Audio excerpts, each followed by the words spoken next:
Bună, dragii mei! Bine ați venit la previziunile pentru energia lunii iunie. Acestea se aplică pentru toți cei care au soarele, ascendentul și luna în balanță.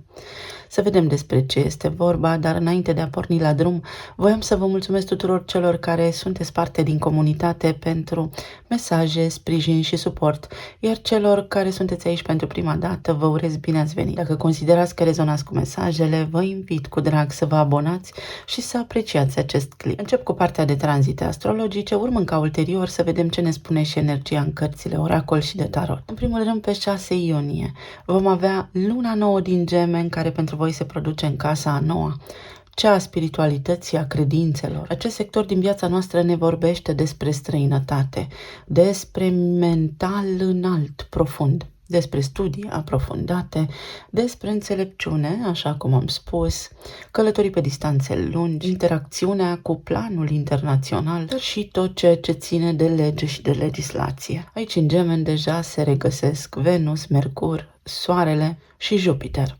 Așadar, această lună nouă este prima cheie de activare a tranzitului lui Jupiter prin Gemeni. Practic, ne putem trasa noi intenții, ne putem face noi planuri de viitor, care vizează, desigur, studiile aprofundate, chestiuni legale pe care le avem în discuție acum, ceva interacțiuni cu planul internațional, cu străinătatea, cu o posibilă relocare. Toate aceste lucruri țin de mentalul nostru și de modalitatea prin care noi percepem lumea, noi comunicăm și vorbim. Acest arhetip ne vorbește despre intelect, despre minte sclipitoare, noi idei pe care acum să le puneți în practică. Treceți cumva de la partea de teorie la cea de practică. Vi se deschid noi orizonturi, aveți acces la oportunități la care înainte poate nici nu visați. În momentul în care se petrece luna nouă și Venus va fi în conjuncție cu Soarele. Venus în conjuncție cu Soarele ne vorbește despre câștiguri, despre reușită, succes nebănuit. Însă o mică atenționare, pentru că va face un aspect tensionat cu Saturn din Pești.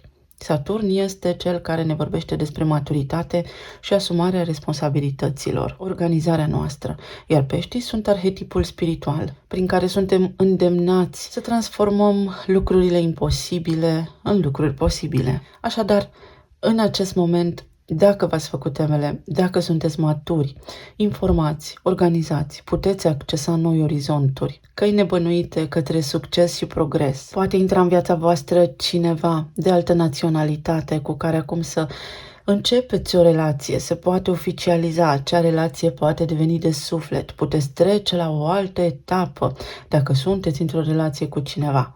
Pot fi aici chestiuni legale pe care acum să le aveți în dezbatere, pentru care veți vedea luminița de la capătul tunelului, veți vedea o soluție acolo unde înainte nu era. Jupiter este cel care guvernează această casă, este la el în domiciliu, doar că de această dată se regăsește în semnul Gemenilor. Trebuie să ne facem temele, să mergem pe mai multe potecuțe până ajungem la destinația noastră. Nu contează dacă ne întoarcem puțin din drum, important este să nu ne abatem de la ceea ce ne-am propus. Ne facem un plan și ne ținem de el până ce acesta devine realitate. Mai departe, pe 9 iunie, Marte, guvernatorul Berbecului, intră în Taur în casa a 8-a. Această casă vorbește despre resurse împărtășite, banii celorlalți, despre datorii, taxe, impozite, despre putere, despre intimitate, despre subconștientul nostru și firicile noastre cele mai ascunse. Taurul este semnul care ne vorbește despre siguranță, confort, materie primă, viața noastră zilnică, despre corpul fizic. Iar Marte este planeta acțiunii, determinarea, voința, capacitatea noastră de a face lucrurile atunci când avem nevoie să acționăm. Marte în Taur poate fi o energie stabilă, dar lentă. Poate că lucrurile nu se desfășoară întocmai la fel de repede precum v-ați dori voi, însă încet și sigur câștigați cursa. Pot apărea modalități noi prin care să prindeți încredere, să rezolvați chestiuni financiare, mai ales dacă acestea vizează banii celorlalți, câștigați cumva de voi indirect, nu prin munca voastră proprie. Pe Pe de altă parte, poate fi o relație cu cineva care acum devine din ce în ce mai stabilă. Și toată această poveste are nevoie de timp, pentru că în acest moment sunteți într-un proces de turnare a unei fundații stabile, căci Taurul ne spune anduranță și rezistență în timp.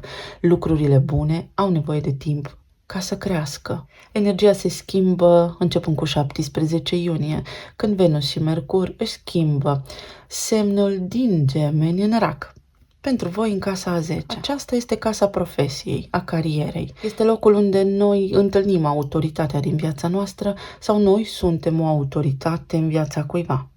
Este zona care ne vorbește despre numele și renumele nostru, despre șeful de la locul de muncă. Racul este semnul emoțiilor. Mercur aici s-ar putea să vă trimită puțin pe panta amintirilor pentru a vedea exact dacă sunteți confortabili, dacă îndrăgiți ceea ce faceți sau dacă nu cumva vă pot veni idei mai bune de atât.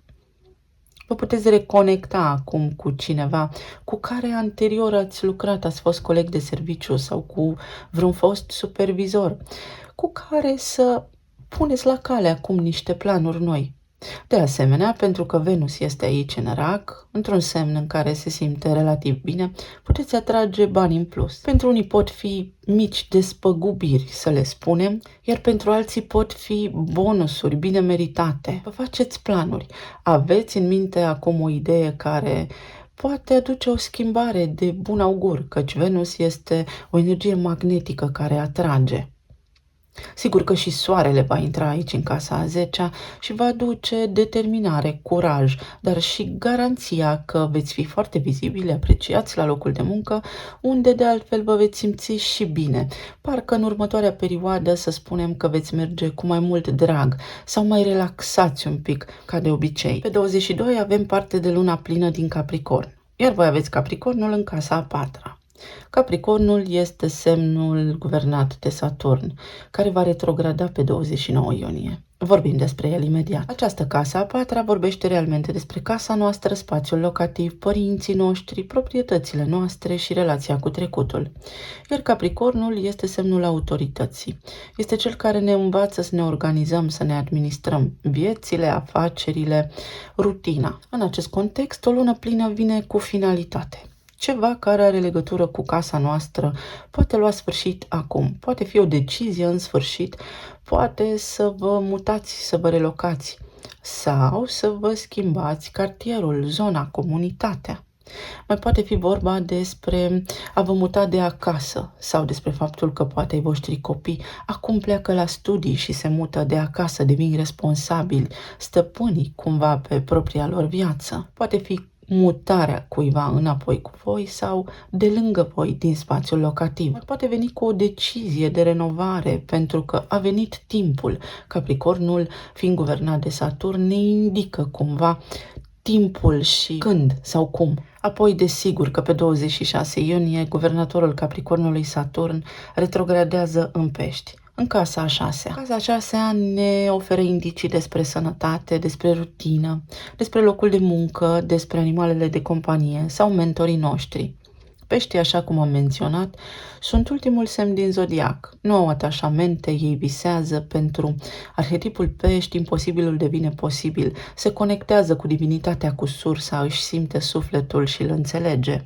Iar Saturn este lordul karmei. Este cel care ne ajută să ne maturizăm, să punem picioarele pe sol, să ne întoarcem în realitate și în concret. În ultima perioadă, dacă ați avut ceva restricții la locul de muncă, relația cu ai voștri colegi nu a funcționat foarte bine sau poate aveți un animal de companie care nu a fost în elementul său sau nu s-a simțit bine, inclusiv voi, dacă ați avut provocări constant, frecvent, diverse la nivel de sănătate, acum vă puteți simți mai bine, mai ușori, mai liberi. Poate fi reconectarea cu cineva puternic, inteligent, înțelept, care să vă ghideze de acum înainte, până când Saturn iese din retrogradare pe 15 noiembrie și să vă ofere o mână de ajutor de la care să învățați ceva. Poate fi reconectarea cu niște colegi de serviciu, alături de care acum să vă faceți niște planuri, dar importante, să reușiți ceva ce înainte era imposibil. Vă puteți vindeca, căci Saturn ridică restricția în zona aceasta a sănătății. Dacă voi ați învățat la nivel de rutină să vă respectați corpul, să vă îngrijiți de sănătatea voastră. Așadar, este o lună foarte bună în care vom trece de la o stare de mică confuzie la cea de trăire emoțională mai profundă, dar face bine. A venit vara, vom avea și solstițiul de vară, cumva lucrurile încep să devină un pic mai liniștite pentru noi. Să vedem ce ne spune și energia cărților oracol. Între lumi, ce interesant, și aici este casa a treia. Poate unii dintre voi aveți planuri să vă schimbați domiciliul, comunitatea. Poate fi vorba aici despre relația cu vecinii, să apară ceva și uite să fie o zonă gri, un pact, un armistițiu, o împăcare. Poate fi vorba despre o relație care acum devine mai stabilă, în cazul în care sunteți confuzi și nu știți care este deznodământul, către ce vă îndreptați, care vă este direcția. Dintr-o dată să vedeți că aveți mai multă claritate, lucrurile capătă sens, sunteți apreciați și îndrăgiți. Poate fi vorba despre o mediere, despre a renunța la ceva pentru a câștiga altceva. Numărul 3 reprezintă casa comunicării, niște cursuri pentru care acum trebuie să faceți poate drumuri care vă scot din zona de confort, dar care vă întorc investiția foarte rapid. Mai poate fi ceva legătură cu frații mai mici, undeva să fie nevoie de o acceptare. Ca la carte și numărul 11. Dacă în această lună îți faci temele, viitorul tău sună bine. Există aici un potențial de viitor reușit sau te pregătești, începând cu această lună, pentru un viitor mai stabil, pentru a-ți atinge un obiectiv. Există posibilitatea ca tu să-ți îndeplinești un scop, un cel pe care l-ai și foarte rapid, însă vei avea nevoie de ajutor. S-ar putea să nu poți întocmai singur, ci să fie nevoia să ceri ajutorul cuiva foarte înțelept, dar care te sprijină și te ghidează către calea corectă pentru tine. Să vedem mai departe. Uite, zona activității profesionale, pentru că vom avea tranzite prin casa a 10-a, dar și prin casa a 6-a, unde retrogradează Saturn. Se schimbă ceva, se stabilizează ceva la nivel de activitate profesională la locul vostru de muncă. Poate fi vorba și despre faptul că veți fi foarte ocupați în această lună cu iubirea, cu visarea, cu o relație nouă. Poate fi vorba și despre faptul că trebuie să vă ocupați în viitorul imediat apropiat de niște chestiuni care țin de cartier, comunitate, spațiu locativ, casă. Poate doriți să vă mutați sau să vă relocați în altă țară. Iar unii dintre voi s-ar putea să vă găsiți o nouă ocupație, dar să locuiți într-un oraș și să lucrați în altul, să fiți cumva pe drumuri. Fie se reglează acest aspect și vă găsiți de lucru mai aproape, fie vă mutați voi cu domiciliul, poate mai aproape de serviciu. În tot cazul, energia este una constructivă și vă favorizează. Să vedem ce ne spun și cărțile de tarot. 6 de monede, puterea, eremitul, 10 de cupe, steaua și soarele. Minunată energia pentru voi. 6 de monede ne vorbește fix despre zona aceasta a rutinei, a sănătății, a lucrurilor care se întâmplă în mod recurent, mai ales la locul vostru de muncă, unde ceva se schimbă, se echilibrează. Dați și primiți, în sensul că veți fi apreciați și remunerați pe măsura efortului vostru depus. În cazul în care simțiți că vi se face o mică nedreptate, să spunem, a venit momentul să puneți punctul pe i, să discutați despre aceste lucruri, pentru că veți fi auziți și răsplătiți pe măsură. Dacă vă doriți un nou serviciu, acum este momentul să înțelegeți ce vă place cu adevărat. Pentru că, uite, sunteți cumva melancolici. Avem eremitul care ne spune gândește-te bine.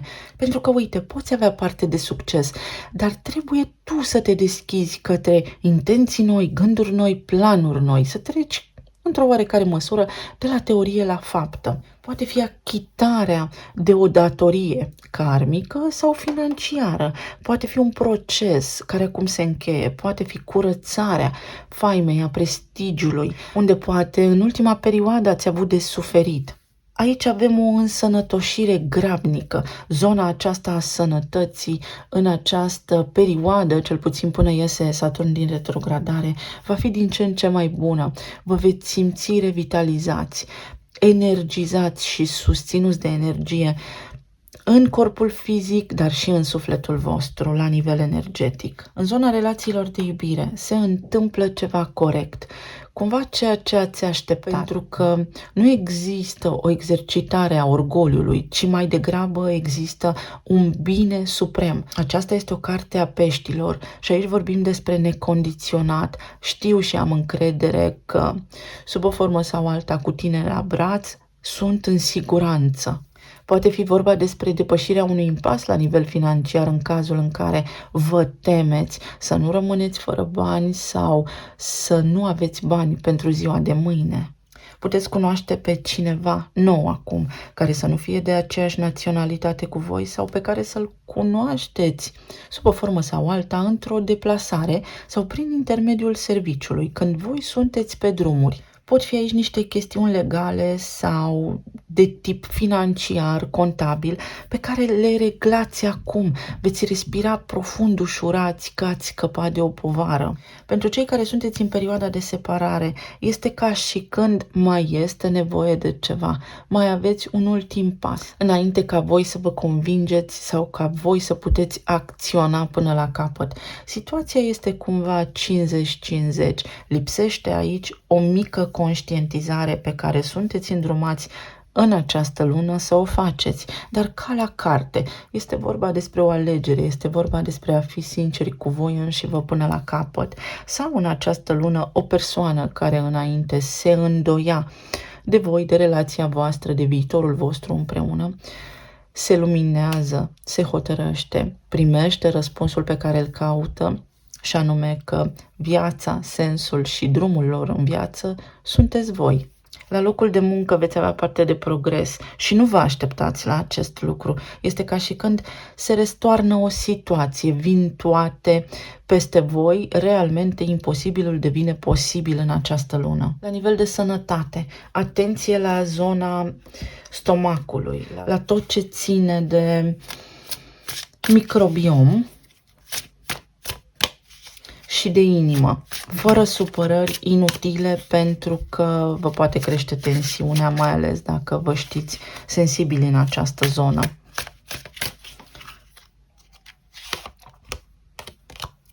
Avem un 7 de bâte. Parcă nu mai este nevoie să lupți, să depui eforturi inutile pentru ceea ce îți dorești.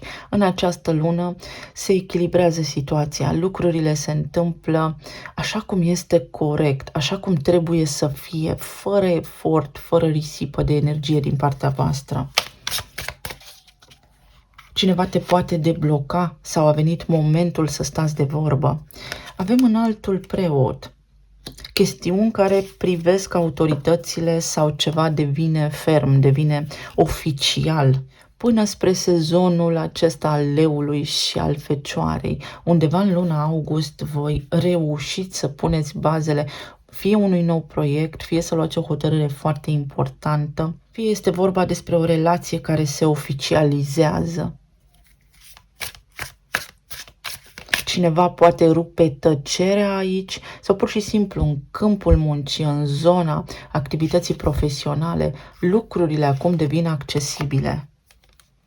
Înalta preoteasă, dacă te întrebi cum vei sta cu lucrurile, Universul îți spune să ai încredere în drumul tău, să nu te îndoiești de tine. Ai un dubiu, ai un stres, aștepți o veste care îți va fi în curând încredințată sau pur și simplu va trebui să ai încredere. Pentru că te vei elibera de o ceartă, de un compromis. Vei scăpa de un compromis. Nu va mai fi nevoie să compromiți nimic. Nu va mai fi nevoie să pierzi nimic. Avem 2 de bâte. Ci va trebui să îți faci planuri. Această lună pentru voi vine cu planuri noi, de viitor, cu planuri de acțiune. Este mai degrabă o lună de analiză prin care veți avea spațiu să vă manifestați, dar și spațiu să vă gândiți la cum vreți să acționați de acum înainte și veți vedea că una câte una se vor îndepărta din viața voastră blocajele. Aici s-ar putea să fie o trădare a cuiva și acum această persoană plătește pentru asta. Ori tu întorci spatele cuiva și ieși dintr-un conflict, ori pur și simplu o persoană cu care tu aveai un disconfort, te certai, te supăra, pleacă din viața ta, poate fi de la locul de muncă. Dacă aveai un stres, un conflict, ceva nu funcționa bine acolo, dispar aceste lucruri. Și 4 de spade, te vei liniști. Este o lună care îți aduce odihnă, este o lună prin care trebuie să te odihnești mai mult sau este o lună în care în sfârșit afli un deznodământ la o chestiune care te-a apăsat și te-a stresat foarte tare. Poate fi vorba despre viitorul vostru, pentru că nu știați ce se întâmplă. Uite că în această lună se întâmplă niște lucruri care vă ajută să decideți sau pur și simplu se schimbă direcția în planul subtil și voi va trebui să vă adaptați cumva, să fiți flexibili, deschiși la această schimbare, pentru că, deși poate nu este pe deplin conform așteptărilor voastre, este cel mai bun deznodământ pe care îl puteți avea. Soarele, 10 de cupe și steaua. Ești protejat și acolo unde trebuie, lângă cine trebuie, pentru ca tu să reușești. Poți cunoaște pe cineva în zona relațiilor, dacă sunteți deja într-un cuplu. Va fi liniște. Cumva în această lună este ca și când nu mai aveți nimic de împărțit cu nimeni. Este pentru unii dintre voi poate o decizie importantă despre ce să facem, care este următorul pas. Din 5 de spade se ajunge în 6 de spade. Putem conviețui așa sau nu ne mai deranjăm reciproc, fiecare cu viața lui. Pentru alții dintre voi, după foarte mult efort depus și o luptă îndelungă, vă liniștiți. Lucrurile își revin la normal, conform tradiției, conform planului pe care îl aveți voi de viață. Poate fi aici vorba despre faptul că cineva vrea să se retragă. Dacă sunteți voi aceștia, gândiți-vă bine înainte de a lua o hotărâre. Energia vă indică în această lună să acționați prudent, pas cu pas, așa. Sau cineva care face parte din viața voastră în această lună analizează. Dar veți avea, sub o formă sau alta, un cuvânt de spus. Este acest 6 de monede care spune dai și primești. Pentru a primi trebuie să dai. Și în funcție de ce dă această persoană, aia va și primi. Și voi nu veți suferi, va fi ceva ce vă avantajează. În zona planului profesional avem o ofertă de serviciu. Avem o oportunitate nouă, o colaborare nouă, o propunere nouă care vă ajută, uite, să fiți foarte mulțumiți. Vedeți, este 10 de cupe, acolo unde voi aveți zona carierei, în semnul racului și soarele. Planuri noi, o propunere la care mă gândesc, îmi vin idei, să-mi caut alt rol, alt serviciu sau se întâmplă niște schimbări la locul meu de muncă, dar care mă avantajează foarte tare. S-ar putea să mi se schimbe șeful și acum să fie mai bine pentru mine așa, pentru că cel care îl va înlocui este mai potrivit pentru mine. Rezonez mai mult cu această persoană și am mai multe de învățat. Tocmai că la nivel de rutină nu mai sunt așa stresat, cel puțin până iese Saturn din retrogradare. Și la nivel emoțional, temporar închis pentru construcție. Ceva mai bun vine în schimbul lucrurilor pe care le faci deja. Deci se schimbă această stare de conflict mental sau această ceartă. Nu trebuie să lupți în această lună pentru lucrurile pe care ți le dorești sau sunt dreptul tău din naștere. Trebuie doar să analizezi, trebuie doar să fii deschis la schimbare pentru că vei avea parte de lucruri mai bune. Chiar dacă vorbim despre o relație, tu fă totul ca la carte. Urmează viața, fii corect, fii cinstit pentru că lucruri extraordinar de bune vor apărea în viața ta. În curând vei vedea că situația se rezolvă de la sine. Dizolvă convingerile limitative. Acești 5 de spade. Vezi, de la 4 de spade ai ajuns în 5 de spade. De la a nu ști ce se întâmplă la frământări, la conflict mental, la gânduri, dar care pot veni cu autosabotaj. Nu te îngrijora, pentru că se întâmplă niște lucruri, decizia nu este finală, orice ai trăi, orice ai experimentat tu astăzi, încă nu este finalul, lucrurile se desfășoară într-un ritm divin, pas cu pas vei ajunge acolo unde îți dorești, la soluția pe care ți-o dorești, lângă omul potrivit pentru tine. Talismanele.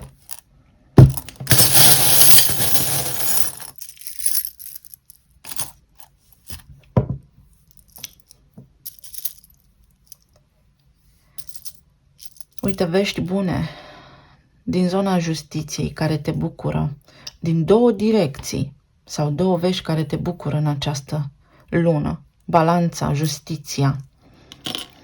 Ai parte de un rezultat bun, se face dreptate și depășești o cumpănă sau poți accesa niște studii sau vei avea parte de ajutor din partea unor oameni sau pur și simplu te ajută niște oameni foarte bine instruiți, foarte inteligenți și deștepți și vei respira ușurat, știind că ești pe mâini bune.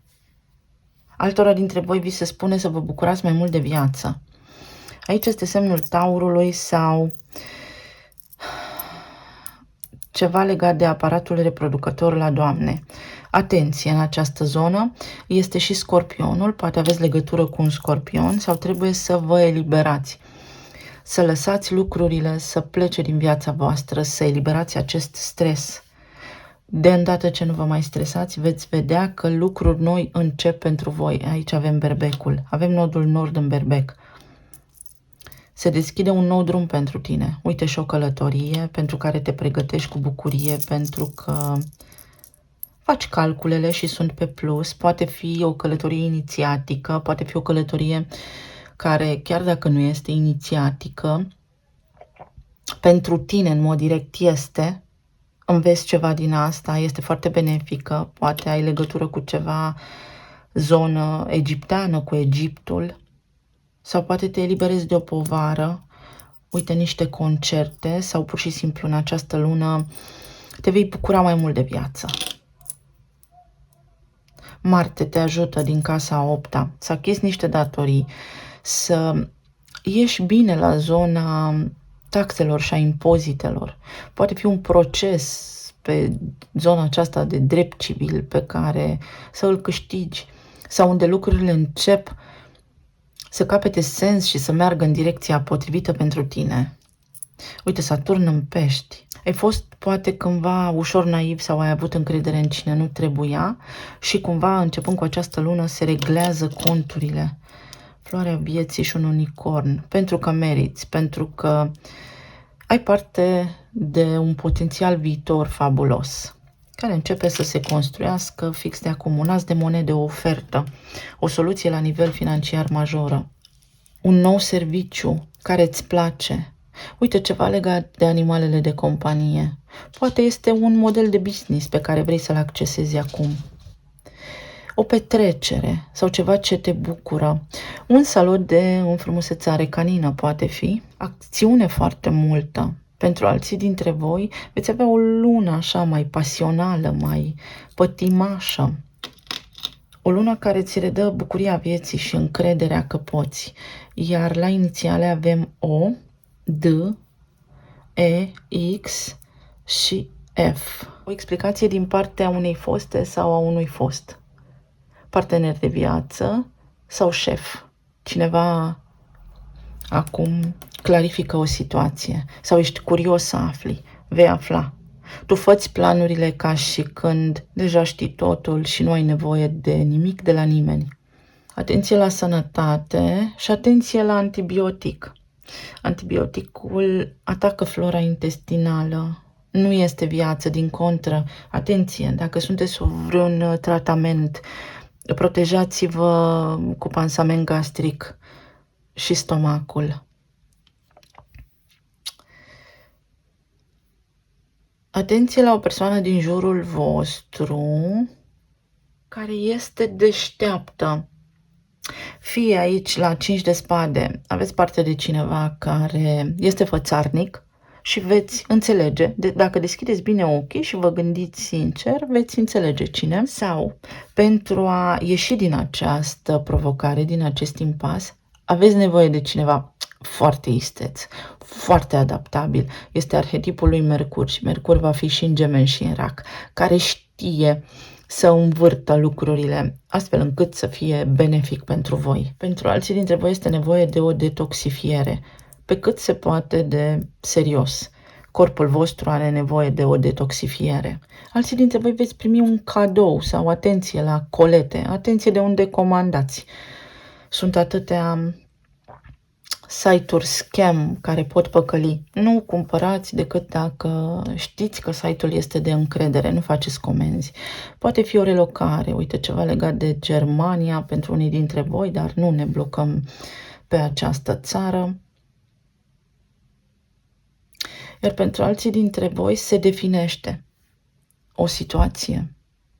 Acum puteți face planuri pentru următorul pas, însă soluția definitivă poate însemna totul sau nimic. Așa că atenție, luați-vă, uite, cu eremitul aici timp de gândire. Sau nu luați o decizie care poate fi irreversibilă, ci analizați foarte înțelept în această lună următorul pas. Pentru alții dintre voi poate aveți legătură cu un taur sau acolo Marte în taur în casa 8 va face diferența. Până pe 21 iulie tot face diferența. S-ar putea să vă crească vânzările, contractele de muncă, să câștigați mai mulți bani pentru care evident să fiți nevoiți să și lucrați mai mult, dar cumva lucrurile încep să funcționeze pentru voi, să ieșiți dintr-un impas sau vă învață taurul acum că indiferent de situația prin care treceți, veți avea în permanență mâncare, adăpost și un trai zilnic cât de cât asigurat. Și poate aceasta este o lecție importantă în acest moment pentru voi. Eu vă mulțumesc tare mult. Vă doresc să aveți o lună minunată, să fiți bine, sănătoși și iubiți și să ne reauzim cu bine data viitoare. Pa, pa!